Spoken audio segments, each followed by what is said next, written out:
ప్రపంచంలో మరి ఎక్కడా లేని విధంగా ఈ ఆలయంలో పరమేశ్వరుడు ఉడుము తోక రూపంలో వ్యత్యాసంగా దర్శనమిస్తారు. మహాశివుని శాపం మేరకు భూమి మీద జన్మించిన బ్రహ్మదేవుడు ఈ ప్రదేశంలో ఉన్న స్వయంభూ శివలింగాన్ని పూజించారు. శ్రీ మహావిష్ణువు కోరిక మేరకు సుబ్రహ్మణ్య స్వామి దేవసేన అమ్మవారితో సహా ఈ ప్రదేశంలో తెల్లని ఏనుగుపై దర్శనమిచ్చారు. ఇక్కడ బ్రహ్మదేవుడు నాటిన వ్యత్యాసమైన పనస చెట్టు నుండి ప్రతిరోజు ఒక పండు చిదంబరంలో స్వామివారికి ప్రసాదంగా పెట్టేవారు. ఇక్కడ ఉన్న స్వామివారిని తిరుజ్ఞాన సంబంధర్ కీర్తించడం ద్వారా ఈ ఆలయం 276 పాదల్పెట్ర స్థలాలలో ఒకటిగా నిలిచింది. హాయ్ హలో నమస్తే, వెల్కమ్ టు అవర్ ఛానల్ ఆలయ యాత్ర. ఈరోజు మనం 2 ఎకరాల విస్తీర్ణతలో ఉన్న బ్రహ్మాండమైన శివాలయాన్ని అయితే మనం దర్శించబోతున్నాము. ఇంతకీ ఏంది ఆలయం అంటే శ్రీ తిరుమార్గలీశ్వరర్ స్వామి వారి ఆలయం. ఈ ఆలయం తమిళనాడు రాష్ట్రంలో ఉన్న కాంచీపురం నగరం నుండి 16 కిలోమీటర్ల దూరంలో ఉండే మాగరల్ అనే ఒక గ్రామంలో అయితే ఉంటుందన్నమాట. ఈ ఆలయము కాంచీపురం నుండి ఉత్తరమేరూరుకు వెళ్లే బస్సు మార్గాల ద్వారా మనం ఈ ఆలయానికి అయితే చేరుకోవచ్చు. ఈ ఆలయం యొక్క లొకేషన్ కూడా డిస్క్రిప్షన్ లో ఇచ్చుంటాను, చెక్ చేయండి. వీడియోని లైక్ చేసి స్టార్ట్ చేయండి. మన ఛానల్ ఏమన్నా సబ్స్క్రైబ్ చేసుకోకుండా ఉంటే సబ్స్క్రైబ్ చేసుకోండి. రండి ఇప్పుడు మనం ఆలయం వద్దకైతే వెళ్దాం. ముందుగా ఈ ఆలయం యొక్క టైమింగ్స్ విషయానికి వస్తే, ఈ ఆలయం ప్రతిరోజు ఉదయం 8 నుండి మధ్యాహ్నం 12 వరకు, తిరిగి సాయంత్రం 5:30 నుండి రాత్రి 8 గంటల వరకు భక్తులకి అందుబాటులో ఉంటుంది. ఇప్పుడు రండి మనం ఆలయం లోపలికి వెళ్ళి ఈ ఆలయం యొక్క పూర్తి స్థల పురాణం అయితే తెలుసుకుందాం.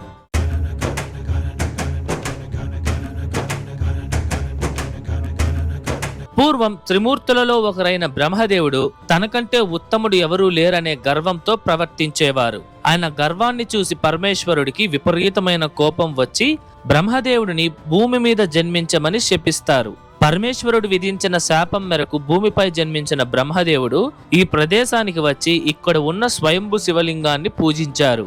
బ్రహ్మదేవుని పూజకు మెచ్చిన పరమేశ్వరుడు బ్రహ్మదేవుడిని సృష్టి కార్యాలను చేయమని ఆయన పదవిని తిరిగి ప్రసాదించారు. ఇక్కడ నుండి బ్రహ్మదేవుడు తిరిగి సత్యలోకానికి వెళ్లేకు ముందు ఇక్కడ ఉన్న స్వయంభూ లింగానికి దగ్గరలోనే ఒక పనస పండు చెట్టును నాటారు. ఆ చెట్టు యొక్క ప్రత్యేకత ఏమిటంటే, ఆశ్చర్యకరంగా ఆ పనస చెట్టు ప్రతిరోజు ఒక పండును మాత్రమే ఇస్తుంది. ఈ సంఘటన జరిగిన కొన్ని శతాబ్ద కాలం తరువాత ఈ ప్రాంతాన్ని పల్లవ రాజులు పరిపాలించేవారు. వారి తర్వాత వచ్చిన చోళరాజులు ఈ ప్రాంతాన్ని పరిపాలించారన్నమాట.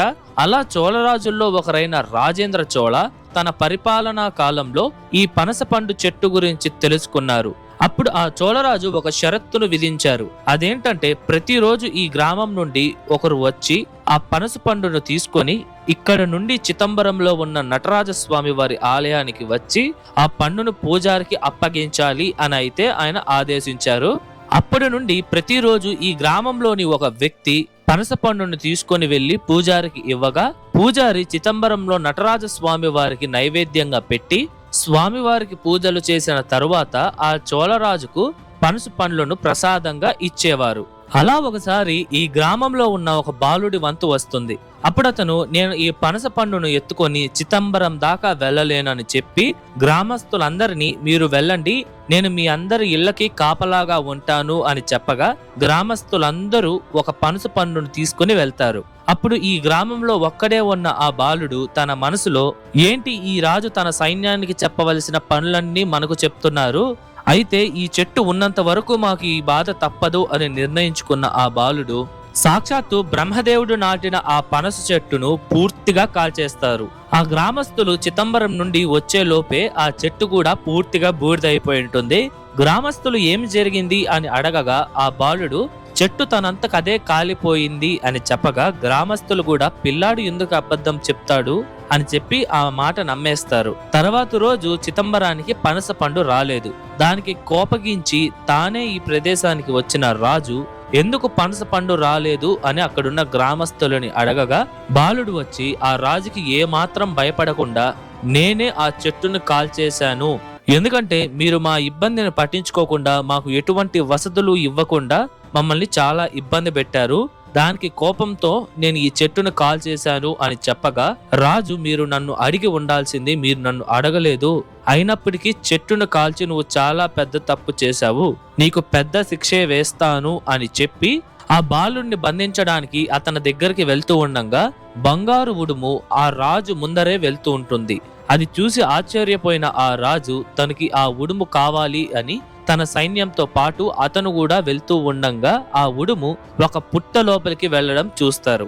అప్పుడు గుణపంతో ఆ పుట్టని త్రవ్వుతూ ఉండంగా ఆ గుణపం ఆ ఉడుము తోకకు తగిలి రక్తం కారడం మొదలవుతుంది.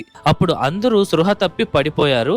ఆ సమయంలోనే ఒక అశరీరవాణి వచ్చి ఆ బాలుణ్ణి రక్షించడానికి సాక్షాత్తు పరమేశ్వరుడే ఉడుము రూపంలో వచ్చారు, నువ్వు తెలియకుండా చాలా పెద్ద తప్పు చేశావు అని చెప్పగా ఆ రాజు క్షమించమని కోరారు. అప్పుడు ఆ అశరీరవాణి ఆ రాజుకి స్వామివారిని పూజించి ఇక్కడ ఆలయాన్ని నిర్మించమని చెప్పి వెళ్లిపోయింది. తర్వాత ఆ రాజు ఈ ఆలయాన్ని అయితే నిర్మించారు. ఈ సంఘటనకి ఆధారంగా నేటికి ఈ ఆలయంలోని శివలింగం ఉడుము తోక రూపంలో భక్తులకి దర్శనమిస్తుంది. ఇలాంటి శివలింగం ప్రపంచంలో మరి ఎక్కడా ఉండదన్నమాట. ఈ ఆలయంలోని స్వామివారిని మార్గళీశ్వరర్ మరియు ఉడుంబీశ్వరర్ అనైతే పిలుస్తారు. ఈ శివలింగాన్ని అగస్త్య మహర్షి కూడా పూజించడం ద్వారా స్వామివారిని అగస్తీశ్వరర్ అని కూడా పిలుస్తారు.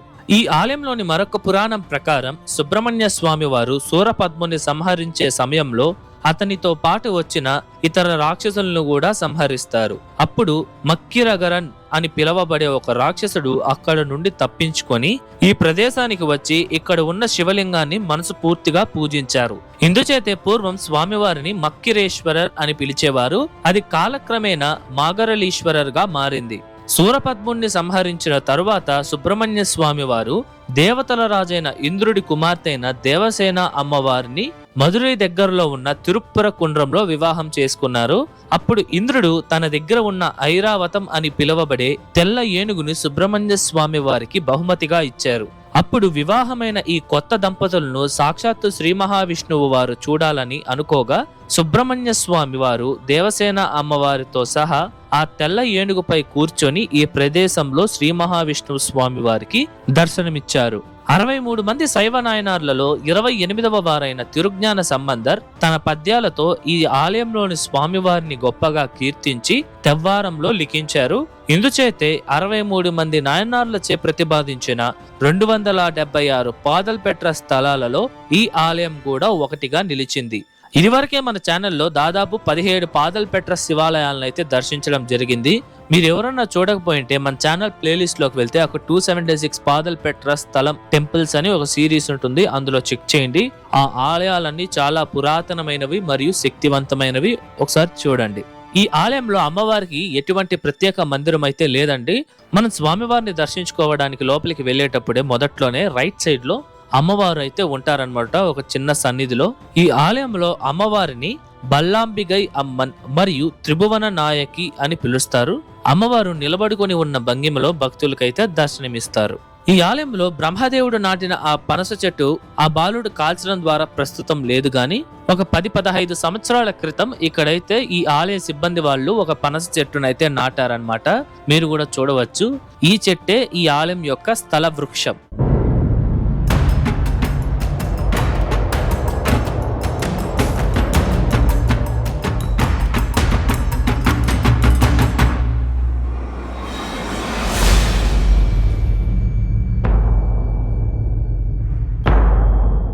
ఇప్పుడు మనం ఈ ఆలయం యొక్క పూర్తి నిర్మాణ చరిత్రను తెలుసుకుందాం. పూర్వం 7వ శతాబ్దంలో పల్లవరాజులు ఈ ఆలయాన్ని ఇటుక రాతితో నిర్మించారు. తర్వాత వచ్చిన చోళరాజుల పరిపాలనలో అనగా 1014 నుండి 1044వ సంవత్సర కాలంలో రాజేంద్ర చోళ ఈ ఆలయాన్ని విస్తీర్ణించి పూర్తిగా రాతితో పునర్నిర్మించారు. ఈ ఆలయం చాలా భారీ స్థాయిలో దాదాపు 2 ఎకరాల విస్తీర్ణతలో బ్రహ్మాండంగా ఉంటుందన్నమాట. ఈ ఆలయం మొదట్లోనే 5 అంతస్తుల బ్రహ్మాండమైన రాజగోపురం చాలా పొడవుగా ఉంటుంది. వీటిపైన ఈ ఆలయానికి సంబంధించిన సంఘటనలను అద్భుతంగా శిల్పాల రూపంలో చిత్రీకరించారు. ఈ గోపురాన్ని 16వ శతాబ్దంలో ఈ ప్రాంతాన్ని పరిపాలించిన నాయక రాజులైతే నిర్మించారు. నాయకరాజులు ఈ గోపురాన్నే కాకుండా ఈ ఆలయాన్ని కూడా కొంతవరకు అభివృద్ధి అయితే చేశారు. మనం ఈ రాజగోపురం దాటి లోపలికి రాగానే మొదట బలిపీఠం, ధ్వజస్తంభం, ఎంతో అద్భుతమైన నంది మండపం, ఆ మండపంలో ఎంతో శక్తివంతమైన నందీశ్వరుడు మనకి దర్శనమిస్తారు. ప్రదోష కాలంలో ఈ నందికే పూజలు ఘనంగా నిర్వహిస్తారన్నమాట. ఈ నంది మండపం పక్కనే ఈ ఆలయం తీర్థమైన మరియు ఎంతో శక్తివంతమైన అగ్ని తీర్థం అయితే ఉంది. మీరు చూడొచ్చండి, ఈ యొక్క తీర్థం చాలా శక్తివంతమైన అయితే చెప్తారు. అలాగే ఈ 4-5 మెట్లు ఎక్కంగానే స్వామివారి మందిరం లోపలికైతే చేరుకుంటాము. ఇక్కడ ముఖ మండపం, అర్ధ మండపం అయితే కనిపిస్తుంది. స్వామివారి మందిరం చుట్టూ అద్భుతమైన స్తంభాలతో చుట్టు మండపం అయితే ఉంటుంది. ఇక్కడే గోష్టంలో వినాయక స్వామివారు, గురువు లేని వారికి గురువుగా భావించే దక్షిణామూర్తి స్వామివారు, శ్రీ మహావిష్ణువు,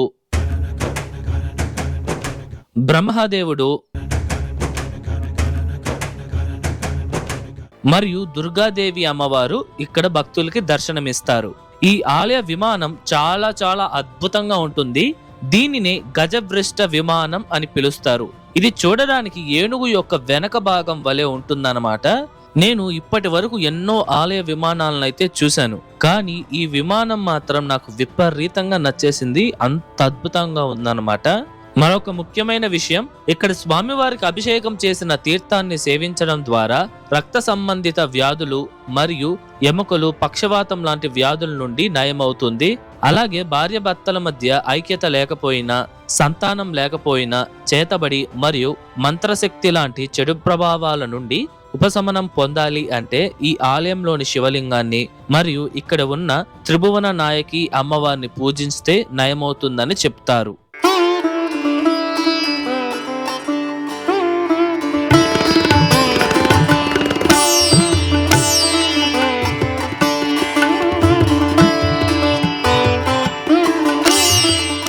ఇదండి ఇవాల్టి వీడియో ఎలా ఉంది, నచ్చిందా? ఐ హోప్ ఈ ఆలయం తాలూకా పూర్తి చరిత్ర మీకు అర్థమయ్యేలా చెప్పాను అనుకుంటున్నాను. మీకు ఎటువంటి డౌట్స్ ఉన్నా సరే కమెంట్స్లో తెలియజేయండి, నేను మీకు పక్కా రిప్లై ఇస్తాను.